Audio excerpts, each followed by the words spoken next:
Okay, I think we'll start. Good afternoon, everybody. Thank you for joining Chris and me for our monthly webinar. Today, we've decided to talk about subdivisions in New South Wales. I've prepared a little script, Chris, if you don't mind, just to introduce you. Yep, sounds good. I don't want to get anything wrong or miss anything out. So here we go. It's my pleasure to introduce Chris Humphreys, General Manager and Registered Surveyor at Astra Spatial Group, a modern and agile team of surveyors delivering precision spatial solutions across New South Wales and South Australia, where I believe Chris is currently. With over 15 years' experience overseeing complex greenfield subdivisions and urban developments, he combines technical expertise with a leadership style that champions innovation and mentoring. Chris, it's over to you. Thank you. That's a bit of an introduction there, isn't it?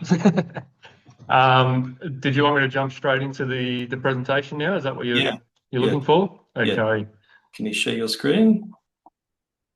I'll just have to get you to give me permission for that, and then I'll get started. Yep.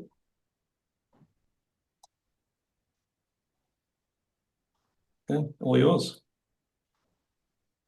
Okay. Can everyone see that? Are you seeing the right thing? Yep.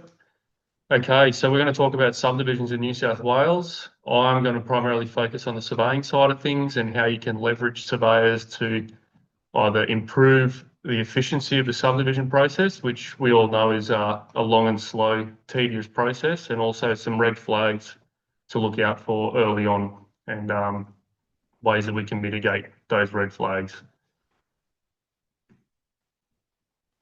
So, like I said, first up, I'm going to go through the surveyor's role from DA to SC, what we do and how we can help, and then some of the things, so pre-examination, how that can speed up post-construction registration, limited title and why we should be aware of that as early on as possible, and then the boundary definition, because that's the bit that I think there's a lot of uncertainty about, and there actually is different levels of boundary definition and understanding when we need to implement certain levels.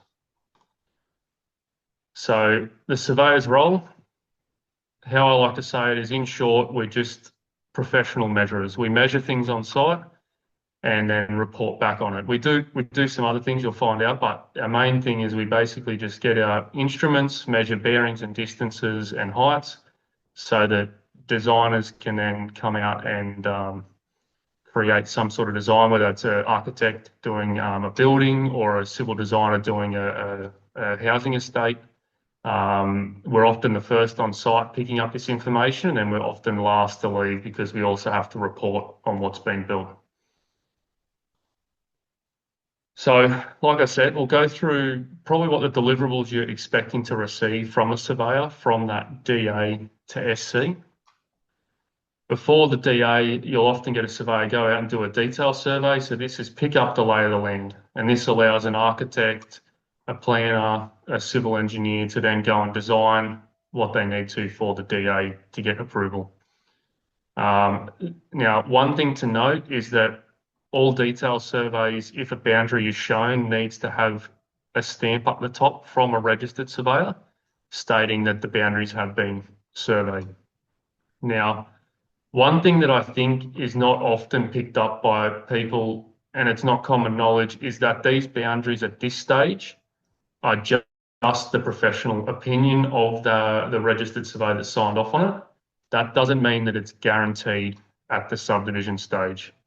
Now, if you're doing, let's say, duplex in a brand new subdivision, the recent subdivision plan was done in 2024 or 23, you can almost guarantee the boundaries will be correct.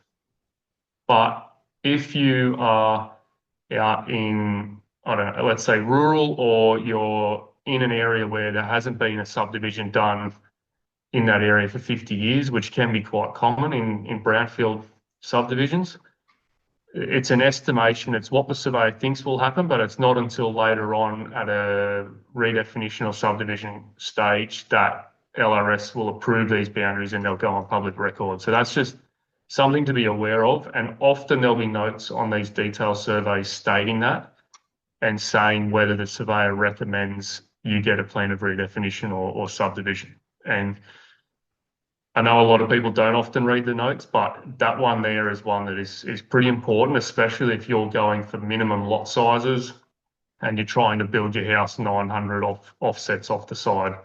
We often find that the boundaries might change by 50 mil. They can change more, but even if just a small thing like a boundary changing 50 mil, if you're doing 900 offset, could create big issues when it comes to getting your workers X and your final sign off from council. So that's the DA stage. Once your DA gets approved, then comes the set out. So surveyors could be doing boundary set out. This is an example of one where we set out a boundary so that the client could bore some pipes in for an easement. Could also be a building set out. Could be on the construction stage. It might not be a set out. It could be doing formwork checks, checking the slabs being poured correctly so that there's no nasty surprises when the house actually gets built. So that's sort of in between the DA and the SC. So that's us helping the construction team on site. And then we get to the bit at the end, the bit we're talking about, so the subdivision. So I'm primarily targeting this at two lotters, but the concept's the same for 50, 100 lot multi-stage subdivision as well. The surveyor then has to go and do a survey. Now, you might often see the surveyor on site around your corner or the back of the street and confuse why. It's because we've got to pick up, there's these marks here called reference marks, and they reference the boundaries.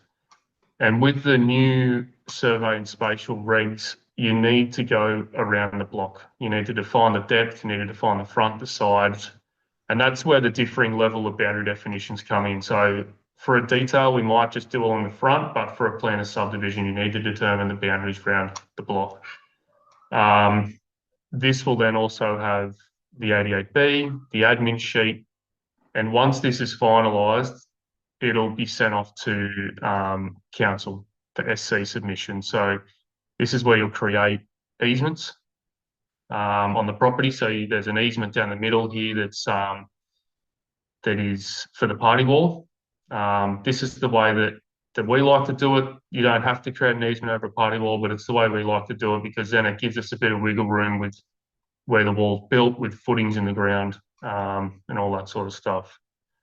So that, and then we also have a work as executed. So this is normally required for the subdivision certificate as well. This is one for a larger scale subdivision, but we also will have to do them for duplexes often if there's stormwater, OSDs, just to prove that what's being built has been built in the right location. And that also has to get signed off by a registered surveyor before going to council. So that's the SC. Council will review it. If they have anything they want amended or reviewed, they'll send the RFI back to either us or the client, and then those amendments are made. If anyone has any questions about anything, throw it in the chat. I can't see that right now, but I'll try and answer it throughout the next part and at the end as well. So here's some tips that I like to point out, some tips and some red flags to look for. So not everyone's aware of the pre-examination process, which is basically a way that you can speed up the registration. And most people doing their development, once they see the physical construction happening on the ground and finalised, you want to get it registered as quick as possible, whether that's for sale or just to get it off your desk. The pre-examination process really helps with that. So this is, like I went through, this is the normal process. You draft your plan of subdivision, you lodge with council, then you receive your subcert. Then the surveyor can, once they get that subcert sign off, plus all the other relevant signatures you need, like your mortgagee, anyone that's on the title that's affected, then you can register that plan with LRS. And then once they agree to it, it then gets lodged and it's on public record. So the pre-examination process can skip part of this. So you get your draft plan, you send it off to LRS concurrently with council. So council's doing their checks, LRS is doing their checks at the same time. If there's any issues or anything that need to be updated from an LRS perspective, you can do it here while you're waiting for the SC. And the pre-examination process is much quicker as well. Like if you lodge this via pre-examination, you normally have, if you have any requisitions, normally within the week. Where if you're doing it the standard way, it's a lot longer. But you can resolve any issues and then know once you get SC that your registration should be pretty straightforward. So this here, one of the things with pre-examination is it does cost extra because LRS do want, they have to review it, obviously, so they charge to review it. This is an example of a two-lotter pre-examination. The cost is $814. Plus, then obviously there's probably an hour or two you would pay for the registered surveyor to lodge it, and then any requisitions they've got to deal with. So you might be talking 1,200, 1,300 for a two-lot pre-examination. But the big part is here. So I put a little mortgage monster. It's just obviously every site's different. Every mortgage is different on a property.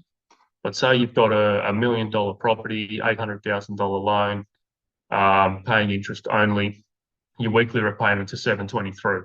So if you go through the pre-examination process through your surveyor, you'll have that registration likely 2 to 3 days after you receive the SC. So you've saved yourself, as you can see here, if you go through the standard registration process, so you don't wait for, you don't get the pre-examination, you wait for the SC before you then lodge with LRS. It's likely it's 3 to 4 weeks post-registration, assuming that you don't have any glaring requisitions that have to be resolved. So you can see there, if you do the numbers, you pay more upfront for the pre-examination, but often the holding costs will it'll end up saving you money in the long run, plus peace of mind post SC that you're not going to have to make any amendments to your plans. I highly recommend this to all people doing plan a sub, especially if you're in an older area where the boundaries could be up to professional opinion. So that's one way you can really leverage your surveyor. If they don't mention it and you want to go down this path, bring it up to them, and I'm 95% will be more than happy to do it this way.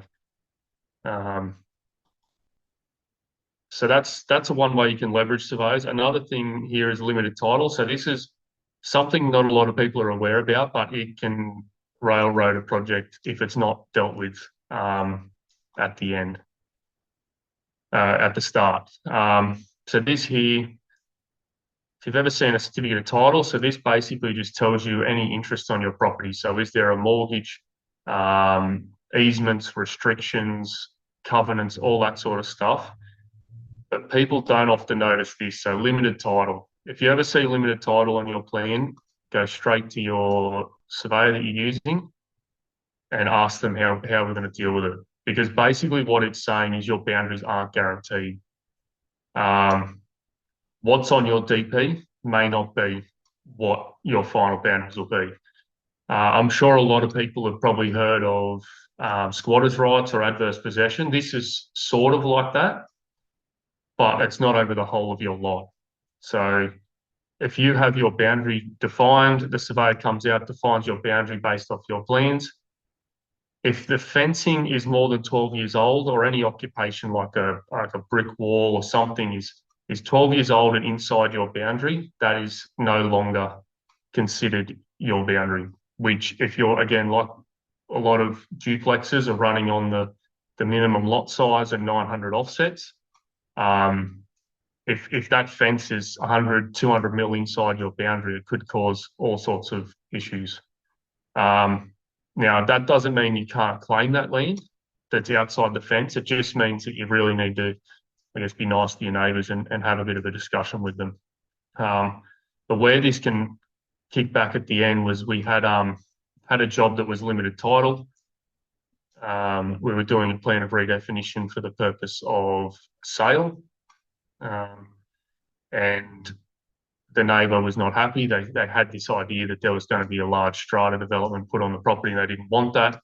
So we offered them that sliver of land that was outside the 12-year-old fence. Um, they ignored it for 30 days. There's nothing we could do.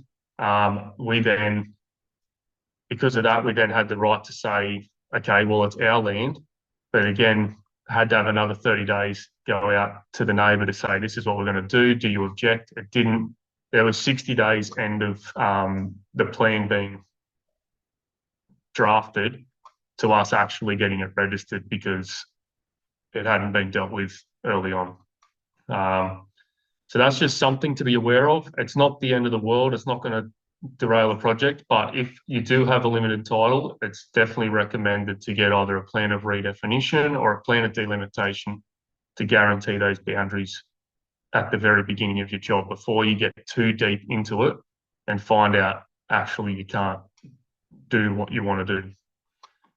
It can work both ways where if your neighbours are limited, you can end up gaining more land out of it if the fencing's outside. So it's not always bad, but it's just something to be aware of. And the final topic, boundary definition. So this is the two examples I showed before. You've got a detail survey boundary definition. You've got a plan of subdivision boundary definition. Now, all surveyors are going to try their hardest to get exactly the right answer, but with boundary definition, there is no exact answer.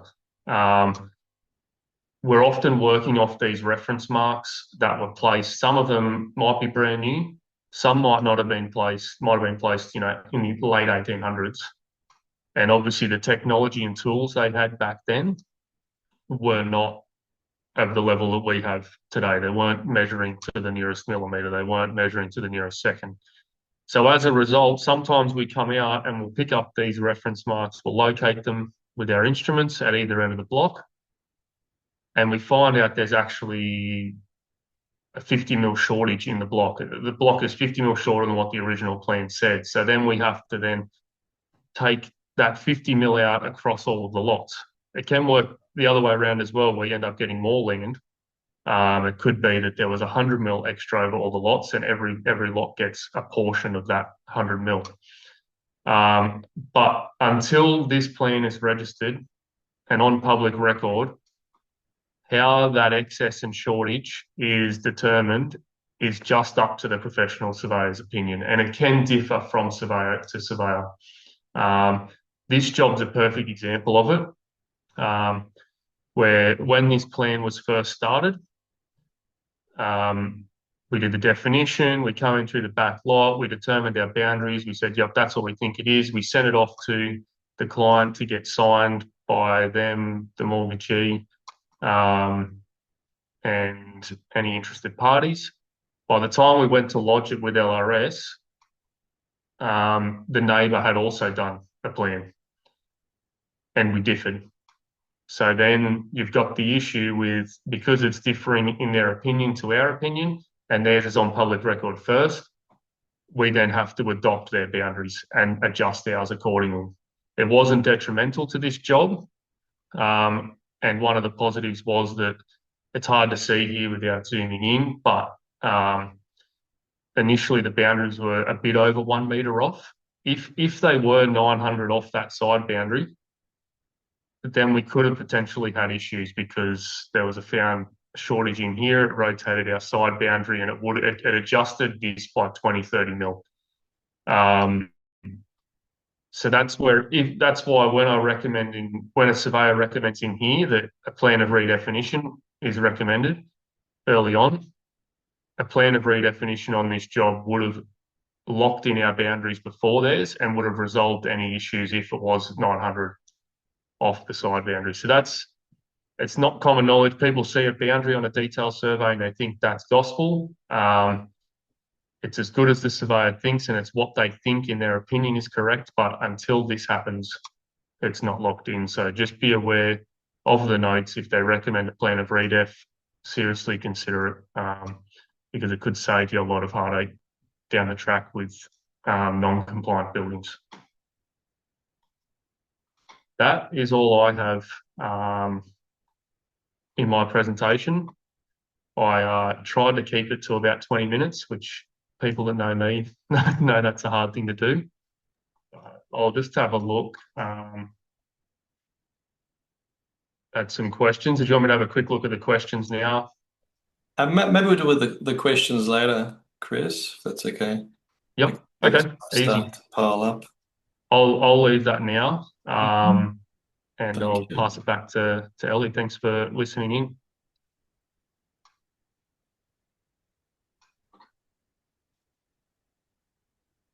Okay. Thanks, Chris. Very insightful. I must admit, when people think of surveyors, they think, oh, council officers, the good old days, actually, council town planners used to be called building surveyors and things like that. But, things have changed for the better, I believe. Share my screen with you.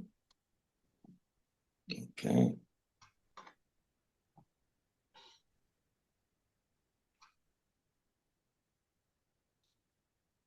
Okay, let's do it. Thanks, Chris. So again, Okay. thanks everybody for joining us today. I forgot to mention that we are recording this webinar.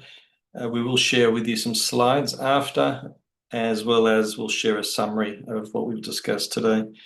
And you'll get that in your emails if you've registered for today.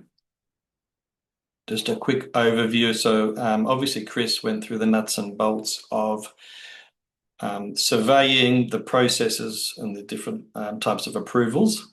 I'm going to be covering for you this afternoon what is the subdivision process, just very high level, as well as the differences between Torrens title versus strata subdivision.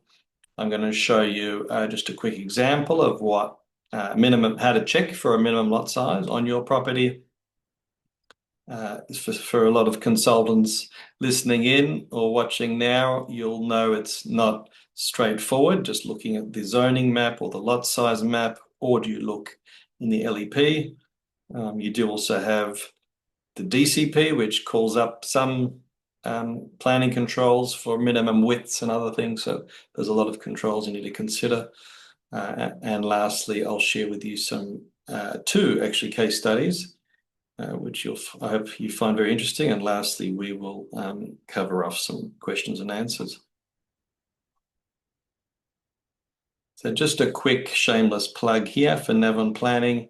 These are kind of the services that we provide to our clients, whether you're building a car space in Bondi or block of apartments in Parramatta, we've got you covered.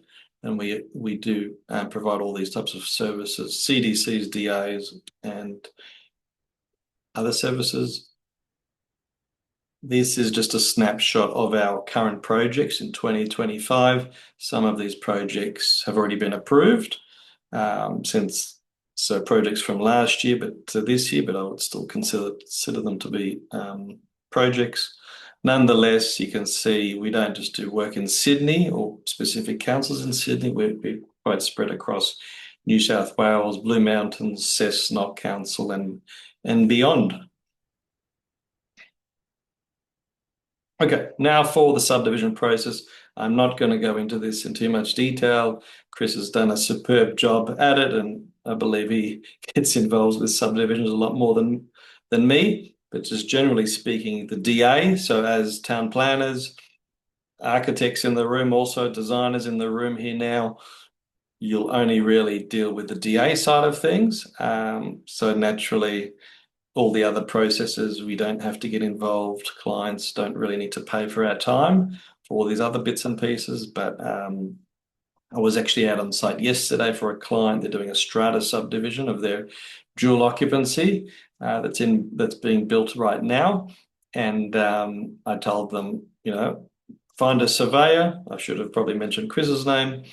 And we'll handle the DA side of things, but the surveyor will take care of everything else. So it goes through the subdivision work certificate, compliance certificate, and then ultimately your subdivision certificate at the end.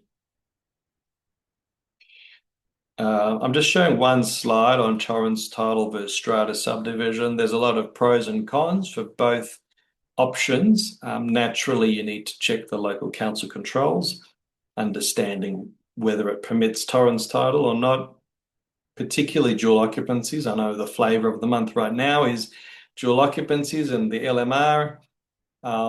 It's a bit confusing. I must acknowledge. Plus, you also now got the pattern book, which was launched 2 weeks ago, where there's also an ability to do subdivisions that you weren't previously able to do, possibly under CDC, possibly. But naturally, for any Torrens title, you need to have a minimum lot size, whether it's 500 square meters or 1,000 square meters, needs to be within, well, at least more than the minimum. If the minimum lot size is 500 square meters and you've got a property that's 499 square meters and you don't comply, and naturally for the DA, you'd need to submit a clause 4.6 justifying that 1 square meter. So ideally, find a property. Your client should find properties that comply. There's no minimum lot size for strata subdivision, which is good. Hopefully it stays that way. And then some councils require you to get the OC before you can apply for the subdivision. I'm sure Chris can elaborate more on that if there's any questions. And really both options, some people come to me saying, oh, I don't want a strata, I want a Torrens style subdivision for a dual occupancy. And to be honest, I don't think the price, if you sell one off as a strata, one off as a Torrens style, I don't know if there's going to be any fundamental difference in the price that you'll pay for, or your clients will sell the properties for. I think it's just an optics or some other issue going on there. But I personally think strata is just as good if you're doing a dual occupancy. And there are provisions in place in the state policies, planning policies, that prohibit you from, or not you, but your clients or owners from subdividing a granny flat as well as a boarding house, which is quite obvious, or co-living or any other type of development that involves multiple people living under the same roof. So how to check for the minimum lot size? Just brought up a random example here as a property in Ku-ring-gai Council. This is the spatial viewer. I'm sure most of you have seen the spatial viewer.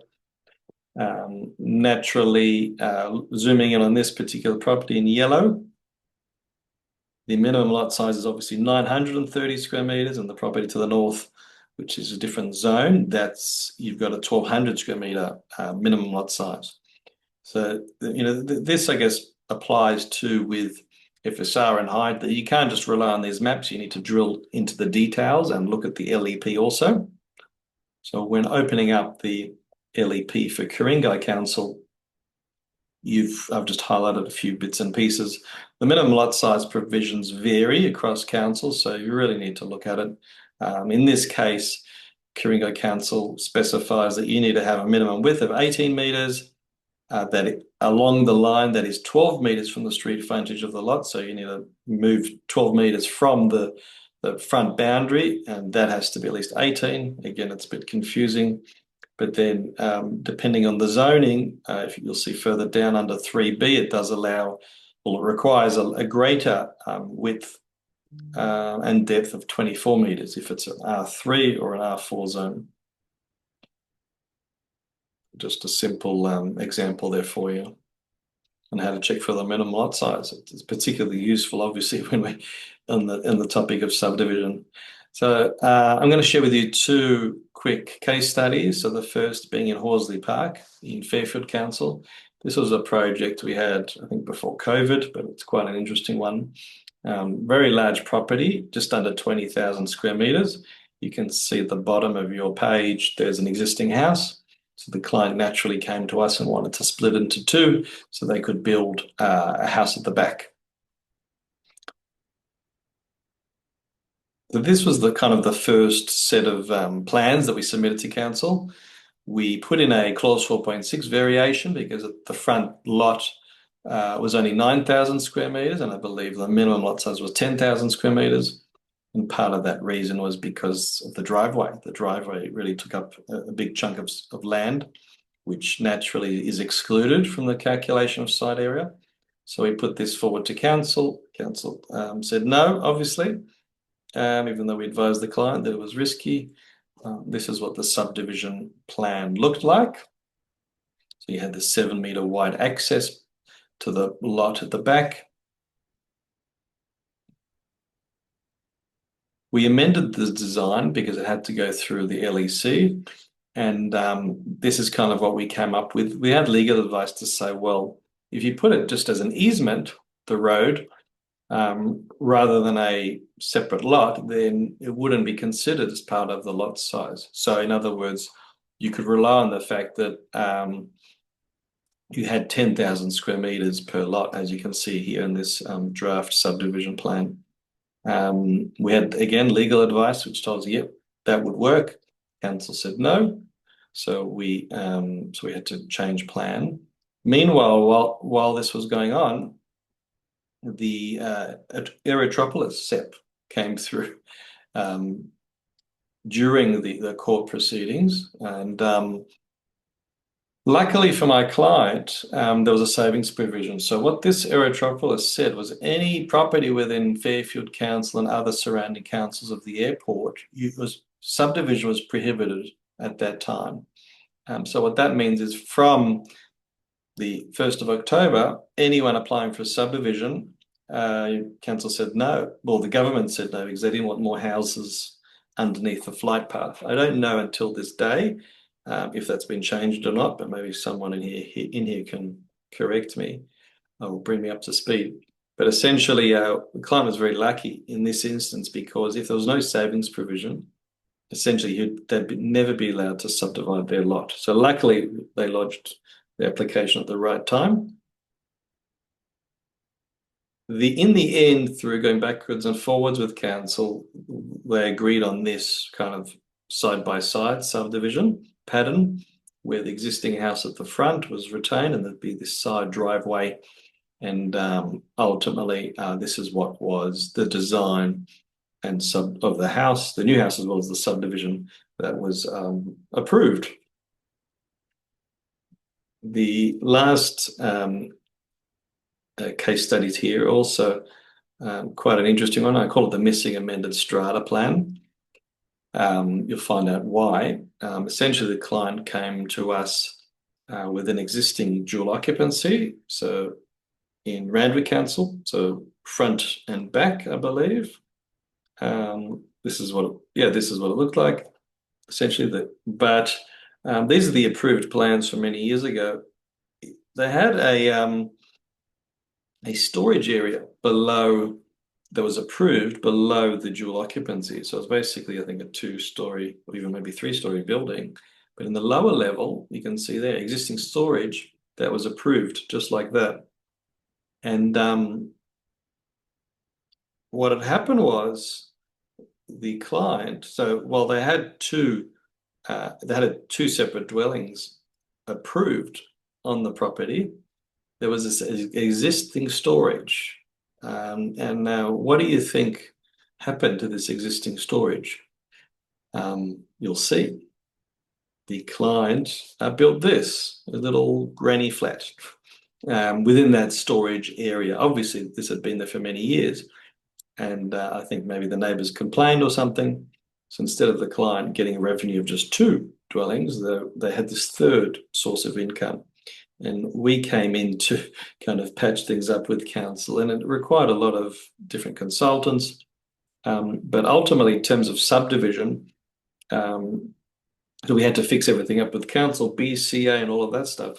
But the thing that was missing was this strata plan, this lot, this granny flat wasn't on the lot. So we had to apply with the DA as an amended strata plan. So ultimately, that got approved, and this is what the approval looked like. So it was change of use from a dual occupancy to multi-dwelling housing. So the granny flat was actually bigger than a normal granny flat, so we had to call it a dwelling. And then you can see what's highlighted there. We had to amend the strata plan, and I think that's something that often goes unnoticed with renovations or additions to apartment buildings, strata subdivisions. dual occupancies and other buildings that are subject to strata that you can get the buildings and renovations approved, but it's the strata to be able to rent them or lease or sell them. You have to amend the strata plan also. It's pretty important. So the last slide here is really just a snapshot of just some general views I have of subdivision. The common denominator is really, do I do a Torrens title or strata? What's best for my property? What's best for my client? You need to look at, drill into the detail of the council LEP and the DCP, particularly in relation to Torrens title subdivision. I haven't even talked to you about battle axe lots. That's a whole nother webinar by itself. As kind of Chris also alluded to, timing is pretty critical for subdivisions because as every day go passes, your client is losing money on their property. It's pretty important that they get the right advice up front, as well as get the wheels in motion to either do a Torrens title or a strata subdivision, whether they're building or before building. The third point is, definitely you should consider amending the strata plan because that's probably the last thing that you think of when you're designing a block of apartments or modifying a block of apartments, changing the layout, changing the configuration of the units. It's kind of an administrative thing, and I remember working at councils that the strata subdivisions wasn't the bread and butter of what councils do, but it's something that's pretty important with your clients. What I'm finding now is, and Chris might be able to allude to this also, surveyors are they are in demand a lot more, and I'm finding myself as a planner having to get onto the phone to them a lot more because, particularly relating to shadow diagrams now with 3D surveys and 3D modeling, councils are asking for more and more details on the shadow diagrams. Like, where is that window? You're shadowing a square meter more than you should be of the neighbor's back gardens, and what's the RL there? So we are relying a lot more on surveyors. Also, obviously, in relation to view assessments, particularly if something has to go to Land Environment Court, you do need to rely on your surveyor a lot. And there's probably other areas also where surveyors get involved with a lot more, particularly in the last, I would say, 5 years.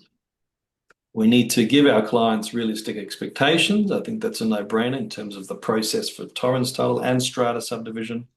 For example, you might want to think about giving them a backup plan to say, okay, you want to do a dual occupancy. If you can't do a Torrens title, do a strata subdivision, at least giving them some options. And last but not least, it's important to seek professional advice early on, not the day before you're ready to lodge the DA, early on. So just a quick plug. Also, the next webinars, really excited to tell you, we've locked in Warren from Buy Airspace, 4th of September. We've also been talking to a lot of interesting people, as you can see here. I've been talking to David Chandler about trying to bridge the gap between the approvals process and the construction process, and I believe he's on board. We just have to set up a date before the end of the year. But other people too, Heritage, project managers, and Melissa, who's also a town planner, but she's a great advocate for housing and other things instrumental in our industry. So I thought I'll just let you know the next webinars and to expect more between now and the end of the year. I will open it up for questions and answers. Chris, are there any questions? I've answered a couple of them. Okay, fantastic. One was on will a typical council accept a subdivision but kept on one title? So once a plan's subdivided and lodged at LRS, then they will then create new titles for each of those lots. Same with strata. Strata, there'll still be a title on each of the lots, and there'll also be a common property title as well. The other one was about underground services within strata subdivisions. I don't have a straight answer for that one. There's a lot that goes on with that sort of thing, and it's very much a case by case scenario. But best case is to run servicing through common property if possible. Mhm. Um, Now, one thing I would note that you noted on is the shadow diagrams and stuff like that. So if you're a professional and you need specific things that maybe are not within the standard pickup, let the surveyor know early on.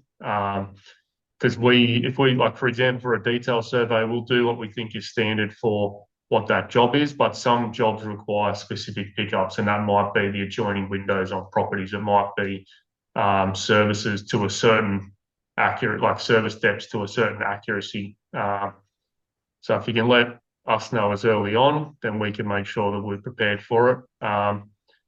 And like you noted, there's also a bit of a skill shortage in surveying at the moment, and as a result, I guess one of the biggest complaints people have with surveyors is turnaround time, and that's purely just because we're currently under-resourced at the moment. So again, if you know there's going to be some surveying involved in your project, the earlier you can approach us, the more likely we'll be able to get there in a time frame that's suitable to you. Could I ask quick, Chris, you a question, if you don't mind? Yep. So I'm finding, yeah, we're relying a lot more on surveyor. So what's kind of the take up with like 3D surveys versus the good old-fashioned tools surveys? Like what are you finding at the moment? Yeah, so the technology in the last probably 10 years is exploded. It's really up to what's fit for purpose. So we now have laser scanners. We use drones with laser scanners on them. Also use photogrammetry for certain tools, certain jobs. They obviously cost a bit more to get done. So a lot of the time, clients don't utilize that, especially for a duplex. But it does prevent having to often go back out on site. So, for example, those shadow diagrams that you're talking about. Yep. Now, if they weren't picked up in traditional methods with our theodolites measuring bearings and distances, we'd have to go back out on site. Now, if you use a laser scanner, basically wherever you're set up, it'll spin around and measure everything it can physically see. It'll get a point cloud data that's whatever, every 10 mil it's taken a measurement. So if you can see those windows from where that laser scan was, even if it wasn't provided to you originally, it can be extracted without having to go back out on site. So it can help with any rework that's done. Plus, it also can create a very nice picture. So they can take photos, stitch the point cloud together, put the imagery of on site, and you can visually see 3D what's happened. So there's lots of different tools that we can use these days. Ask your surveyor, and they might be able to push you in a direction Mhm. of what's best for you. But for this sort of stuff, like if we're talking duplexes, it's probably just your traditional methods, the best to go with, most cost effective, and still is fit for purpose. Okay, thank you. We've got two other questions to answer. Stephen, thanks for joining. Nice to see you again. He says, not a question, stay on top of proposed LEP changes. As right now, Lithgow Council are proposing to change their LEP to stop strata subdivisions on R5 lots. It will open for public exhibition in September for community feedback. Thank you, Stephen, for that information. It's pretty unusual why councils want to prohibit strata subdivisions on any lots. I remember Randwick Council prohibited it for many years until recently, where there was some court cases and sorry, and council lost in those court. It doesn't make any sense to me. But thank you. We'll keep an eye out for that. There was another question. Chris, maybe do you want to answer that one? When you talk about the pros and cons of a 60-40 strata entitlement split for a two-lot strata subdivision, so are you talking about the unit entitlement on that? Is that what because the unit entitlement for the strata is normally based off a valuer. So a valuer will come in and value the each of the lots separately, and then determine what the unit entitlement will be for each of those. So a 60-40 entitlement split would normally just be based on the value of that land. Um, they often will make that number larger, like the unit entitlement split, in case there's any future subdivisions happening within inside um, the strata subdivision. But I think that's what you mean. I'm not quite sure. Maybe get in touch with Chris. I'm not sure Yep. who it is. It just is anonymous. Um, Chris, I'm sure we can share people your details later with Yeah, people. that's fine. They Yep. can Google you, look you up on LinkedIn. Yep. Um, I've got another question for you. Yep. It's come up recently. What happens if there's an error on a survey? Obviously, not on the surveys that you produce. Yep. Someone else. What happens? I'm sure you've come across it, but what happens in those situations? If there's an error on the survey that's caused an issue, Like the property is smaller than the survey says, or vice versa, or even okay. the boundaries are different. Just yeah. Yeah, and this happens all the time. I've only happened once where it's not that it was an error, but we had differing opinions between two clients. So we had our client, and then the next door neighbour had a differing opinion on the boundary. Mhm. Um, what happens there is often us surveyors will then talk to each other and go, "Why did you do this? Why did you do that?" And then we'll try and come up with an agreement of what we think is the best boundary location. If that doesn't happen and both surveyors are saying, no, I'm right, this is the way we do it, then it has to go down a boundary dispute path, which goes through Bossy. They'll send someone out themselves to review everything, and they'll come up with a final boundary solution there.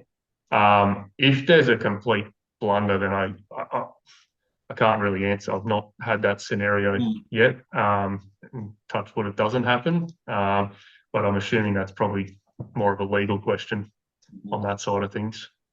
Insurance, legal, Sure. Yeah. yeah. Okay. Great. But like I said, like you can have differing opinions from other surveyors because it's not a straight perfect answer of what a boundary is until it's been approved by LRS. Gotcha. Yeah. Okay. Do we I think we've still got a bit more time? Anyone have further questions for Chris or myself? Just pop it in the chat box. Otherwise, I guess yeah, you know where to find us. I think yeah, it's these types of discussions which I enjoy, Chris, Yeah. because you know, surveyors, let's say, are traditionally not your top consultants that you would be choosing. You know, mum and dad, let's say, come want to build a new house, they go straight to the architects or the designers. But ultimately, it's like I tell people a bit of an example where, like, if you've broken your foot, you need to go to the doctor, get an X-ray, and see what's going on. I use that analogy with clients too. That you need a survey to see what are your boundaries, what are their easements, how high are the trees, all these things. I think it's probably the most fundamental thing you need for any project. I think if we've got a bit of time, I'd add that your certificate of title is like if you can get that as early on and ask questions to either your planner, your surveyor, and just say what's this, what's that. Like if there's a restriction on it, what does that mean? What can that not allow me to do on this property? If there's a covenant, what does that mean I have to do on this property? And then the easements, how are they going to affect potential developments? And then there's also, if you need to create easements, there's multiple ways of doing it. Some are via a surveyor. We can do it via an 88B that has to then get reviewed by a conveyancer, or you can do it via a dealing, which is done by a conveyancer. So it's asking those questions and just trying to figure out what the best path forward is for you, because there's more than one path for every job. Yeah. It's really good advice. Thanks, Chris. Really appreciate your time here. No And worries. everyone, thank you for joining us this afternoon. You can carry on with eating your lunch, or you can get back to work, whichever way you're up to in today. And yeah, reach out if you have any other questions. Someone asked a question here. Yeah. So do you generally use the land size stated by DP or by calculations for DACDC? It really depends on, like I said, if it's in a brand new subdivision, if like let's say it's out Box Hill Way or something, and it's a brand new estate, no housing on it yet, we're probably just going to do our calculations straight off the DP because it should be it shouldn't change from those. If it is, it's 5 mil, if that. Um, if it's for let's say the inner west, for example, and it's on a limited title, I would recommend doing it by calculations for the DA. Yeah. Because just because you have an approved DA doesn't mean we'll get the SC or the CDC approved if we don't meet the minimum lot size requirements. So again, it's asking that question. It depends on the area you're in and the plans that have been surveyed in your area. Hmm. That's good advice. Usually I'll try pick the one which is larger. I'm That's the opposite. I normally go worst case scenario. a bit cheeky. So I know. Usually I do the yeah, calculation. Yeah, but it's a yeah, bit not misleading. But I've always wondered why they have both. On some surveys, you see both calculations. yeah. I just think And it's it's probably just to point out that there could be a difference at the final stage. got you. Okay. Chris, thank you so much, everyone. Thank you for listening too. I really appreciate it. Enjoy the rest of your work day. And yeah, be in touch with Chris or myself if you need anything else. Thanks for having me. Pleasure.